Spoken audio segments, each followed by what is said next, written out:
Hello everyone, welcome back to our YouTube channel Questers. In this video, we are going to show you how to install Jupyter Notebook in Windows 10 and 11. It's super easy and only take a few minutes.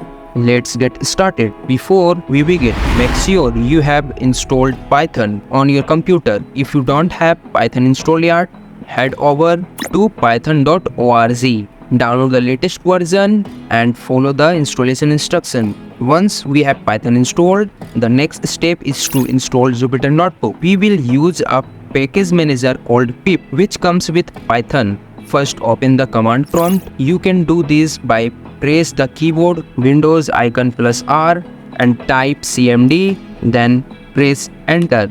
Now type pip install notebook. Press enter.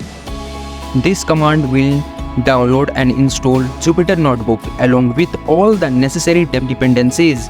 It might take a few minutes, so be patient.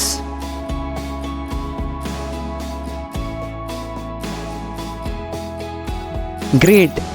Now that Jupyter Notebook is installed, let's launch it. Still in the command prompt, type Jupyter Notebook command and press enter.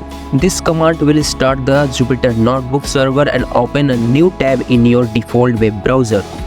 Here you can create a new notebook, open existing ones and start coding in Python. Let's quickly create a new notebook to see how it's work.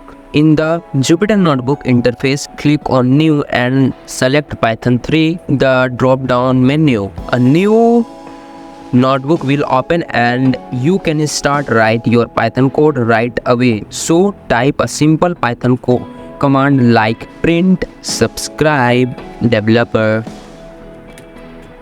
Erwin and run the shell. And that's it. You have successfully installed Jupyter Notebook on Windows 10 and 11. Now you can start working on your data science project, coding exercise and many more. If you found this video helpful, don't forget to give it a thumbs up, subscribe to the channel and hit the notification bell so you can never miss an update. Thank you for watching and happy coding.